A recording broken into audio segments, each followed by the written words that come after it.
Ito ang pinakabagong QG Motor ATR 160 at ngayong araw ay sisilipin natin at aalamin natin kung ano nga ba yung mga nadagdag na specs and features at kung gaano nga ba kaganda ang adventure scooter na ito. Excited na ba kayo? Tara!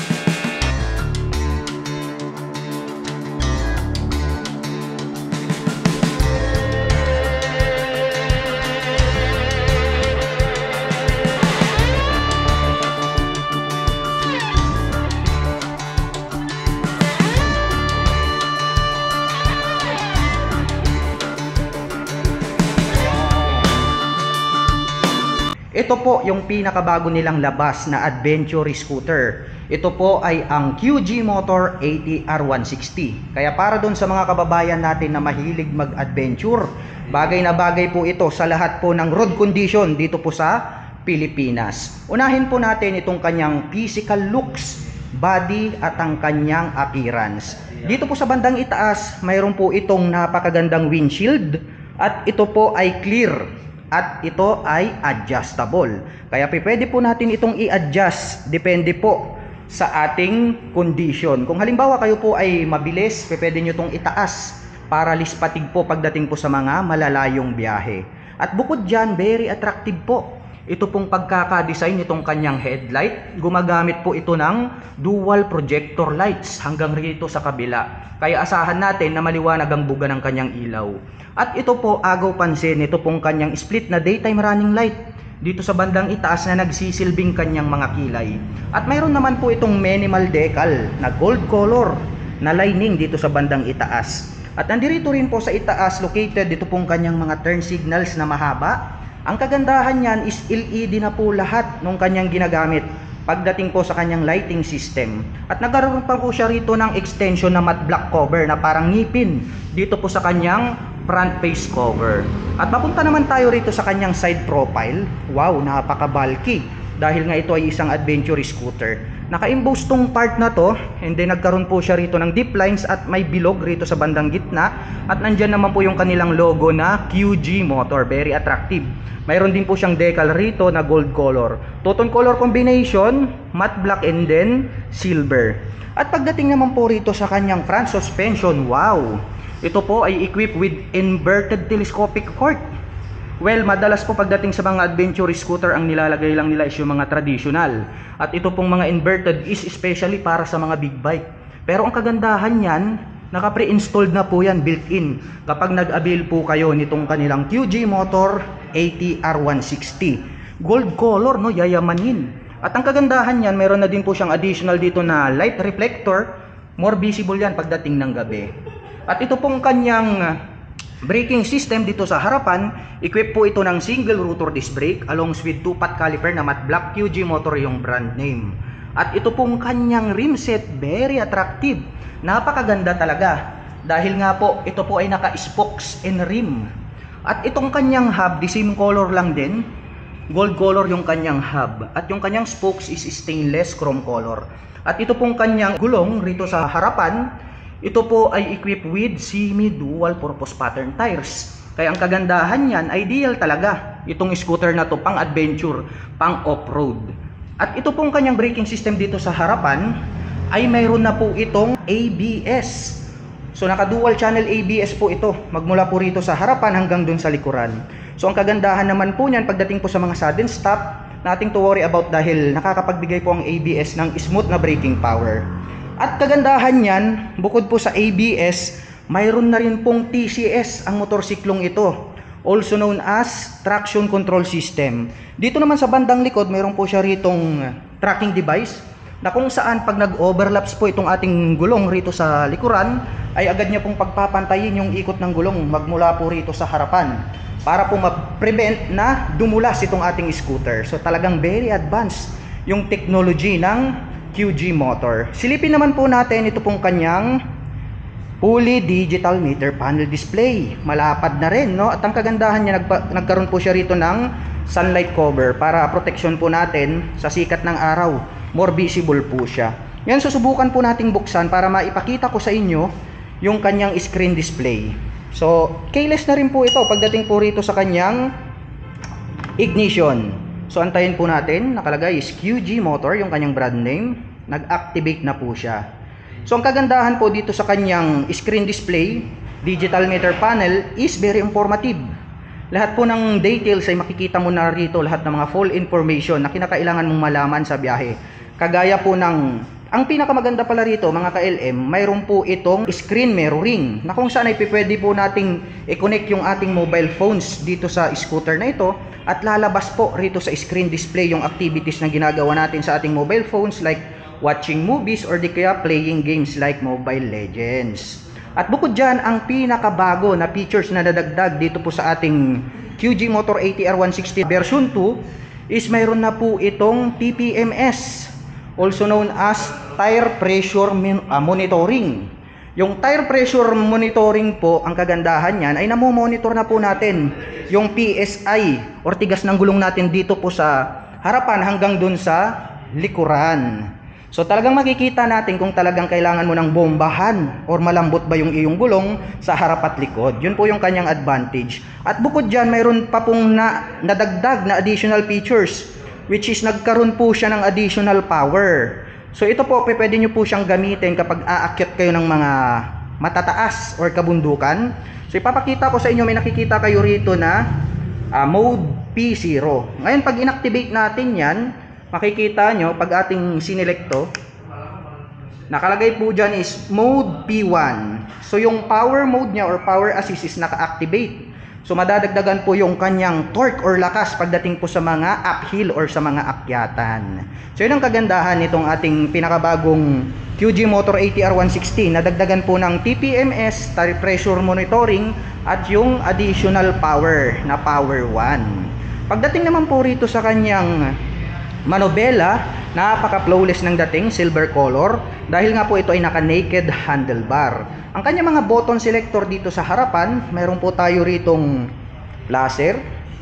Mayroon naman po tayong button selector para na navigator para po sa ating screen display or digital meter panel display. Nandito naman po itong kanyang high beam and low beam, ang kanyang turn signal selector, at ang kanyang horn. Subukan natin yung kanyang horn. Ayan, saktong-sakto lang, no? Hindi nakakabingi. Smooth na smooth yung kanyang tunog. At ito pong kanyang rear brake is adjustable na po siya. Kaya pwede po natin yung lambutan kung medyo matigas. At meron na din po itong park brake lock na kung saan ay gamit na gamit yan pag kayo po ay magpa-park pagdating po sa mga uphill or incline situation. Dahil mapipigilan po natin na dumausdos ito pong ating scooter pagdating po sa mga parking situation. At dito po sa bandang harap may nakalagay po rito na FI, kasi nga po ito ay naka-fuel injection na, kaya maaasahan natin na matipid po siya sa pagkonsumo ng gasolina. Ngayon ipapasilip ko naman po sa inyo yung kanyang full lighting system. So dito naka-activate po yung ating turn signals. And then, kitang-kita naman natin, very attractive. Agaw pansin po itong kanyang mga kilay or daytime running light. Ngayon naman po, ipapasilip ko sa inyo itong kanyang headlight. So, activate natin. Start po natin yung scooter para makita natin yung kanyang ilaw. Punta tayo rito sa harapan. Silipin natin itong kanyang headlight. Ayan po, naka-low beam po yan. Ngayon naman, bubuksan natin yung kanyang high beam. Nandito po yung kanyang selector. Punta ulit tayo rito sa harap. Wow, grabe. Napakaganda po ng kanyang headlight assembly. Dahil nga projector lights po yung kanilang nilagay rito. Kaya asahan natin talagang napakaliwanag ng buga ng kanyang ilaw. Itapat natin. Ayan, masisilaw yung ating camera. Napakapogi, di ba? Puntahan natin dito sa likuran. Silipin naman po natin ito pong kanyang tail light. Ang ganda rin ng kanyang tail light, no? Simpleng-simple lang. So red color naman siya, at sa bandang ibaba naman po, nandirito naman po yung kanyang turn signals na mahaba. LED type na rin po yan. Very visible naman po yung kanyang dating, lalong-lalo na day or night time. Activate nga natin itong kanyang hazard. Ayan, puntahan natin dito sa harapan. So ang kagandahan yan, mayroon na rin po siyang hazard light. Napakalaking bagay niyan pagdating po sa mga emergency stop, no? Pwede po kayong huminto. Magagamit nyo po yan para po mawarningan lahat po ng mga kasunod nyo na kayo po ay tumigil sa gitna ng daan. Well, patayin muna natin. At dito naman po sa kaliwa, ang button selector na makikita natin dito is meron po siyang idling stop system. So para man po dun sa mga hindi pa nakakaalam, yung idling stop system ay magagamit po natin yan pagdating po sa mga traffic situation. Dahil po sa loob po ng 2 to 3 seconds, automatic po na namamatay ang ating scooter pagdating po sa mga traffic situation. Kaya nakakapag-save po siya ng more fuel. Kaya magandang combination yan sa FI. Kasi nga yung FI matipid na sa pagkonsumo ng gasolina, tapos meron ka pang idling stop system. At ang atin pong QG Motor ATR160 ay meron pong 770mm na seat height. Ngayon naman ay susubukan nating sakyan para malaman natin kung gaano nga ba ito kataas. By the way, ang aking height is just around 5'6". Tiptoe tayo, kunting-kunti lang naman. Kaya masasabi ko na very comfortable ito para sa mga tulad ko na 5'6" in height. At pagdating naman po rito sa kanyang glove compartment, dito po sa kanan, buksan natin. So, click lang po natin yan.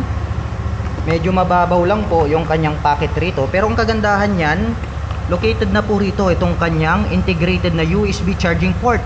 At ang kagandahan niyan is meron na po itong dual option. Mayroon tayong USB-A and then USB Type-C. So mayroon tayong fast charging. Yun ang kagandahan.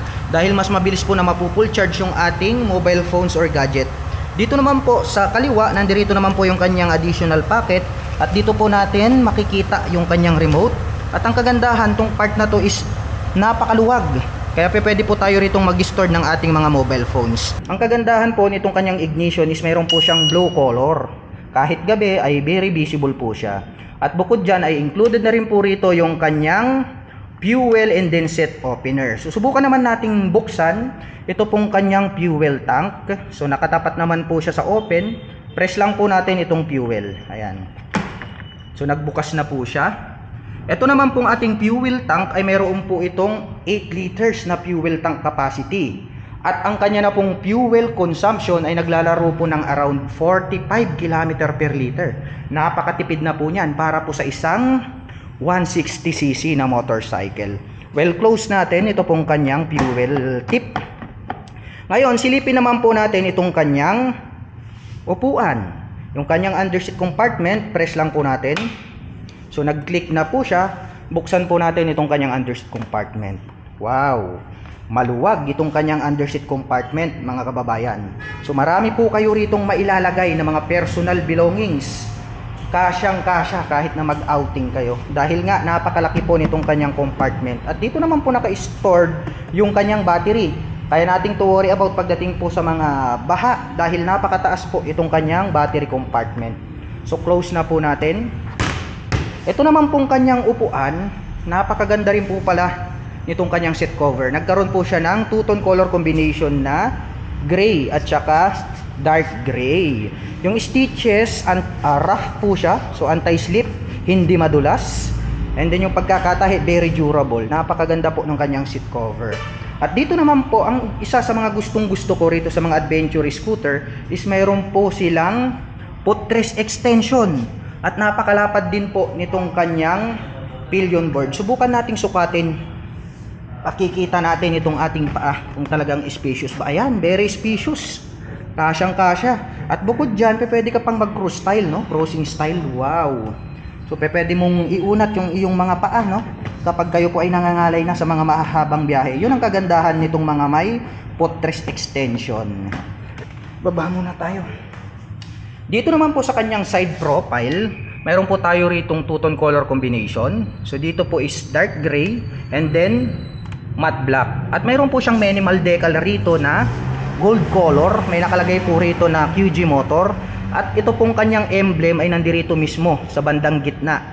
May nakalagay po rito na ATR160. So chrome color naman po siya and then yung 160 is red color naman po. 3D emblem yan kaya very attractive sa ating mga paningin. Ito naman pong kanyang pillion step para sa ating back rider is chrome color, not fadable. At nandirito naman po itong kanyang side stand. At ang kagandahan po niyan ay equipped na rin po siya ng side stand engine cut-off switch.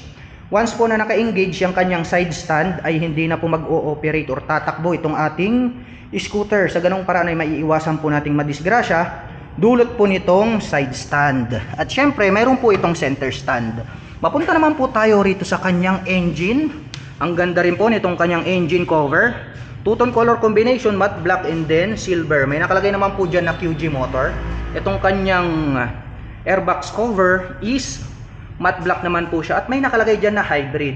So yung pagka-hybrid nito, yan po yung additional na function, which is nandyan po natin magagamit yung P1 or yung power mode na additional torque pagdating po sa mga uphill or akyatan. Well, pag-usapan naman po natin ito pong kanyang engine specifications. Dahil ito pong ating QG motor ATR ay mayroon po itong 160 cubic centimeter engine displacement. Naka single cylinder, single overhead cam, 4-stroke with 4 valve. At nakakapag-provide naman po ito ng maximum power na 12 kilowatt at 8,500 RPM. Napakabilis na rin yan. At nakakapag-provide naman po siya ng maximum torque na 15 Newton meter at 6,000 RPM. At pagdating naman po rito sa kanyang rear suspension, ito po ay equipped with dual sub-tank shock absorber. Wow, napakapogi. At ang kagandahan niyan, mayroon na siyang canister, no? Gold color. QG Motor po ang brand name niyan. And then adjustable. So pwede natin siyang i-adjust depende po sa road condition o sa bigat ng gagamit. So pwede natin siyang patigasin or palambutin. Yung kanyang coil spring na ginamit is glossy black. Mapunta naman po tayo rito sa kanyang tail light. Ang ganda po nitong kanyang tail light. Pero bubuksan natin para mas ma-appreciate natin yung kanyang lighting system.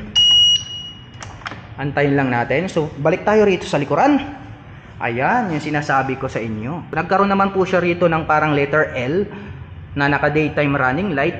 At the same time, kapag kayo po ay nag-brake, syempre, kikindat yan, no? Parang chicks kumikindat. At ito pong kanyang mga turn signals ay nakahiwalay po rito po sa kanyang taillight assembly. LED na po yan. Ayun, mahahaba po yung kanilang nilagay para more visible po siya day or night time. At ito pong kanyang rear fender, pag ating sinilip, meron na rin po siyang integrated na plate light. Kaya very visible yung ating plate dito sa likuran. May added reflector lights din po para more visible pagdating ng gabi. Mapunta naman po tayo rito sa kanyang braking system. Dito po sa likuran, equipped po ito ng single rotor disc brake along with single pot caliper na matte black. At ito po ay equipped with ABS. At ito pong kanyang stock pipe, maporma din po yung kanyang dating. Nagkaroon ng two-tone color combination na black and then silver para naman po sa kanyang body. At mayroon naman po itong single exhaust. At silipin naman po natin itong kanyang gulong rito sa likuran. Napakalapad, no? CST tires na po pala yung naka-install dito. At napaka-forma po nitong kanyang rim set, no? Naka-X design yung kanyang pattern.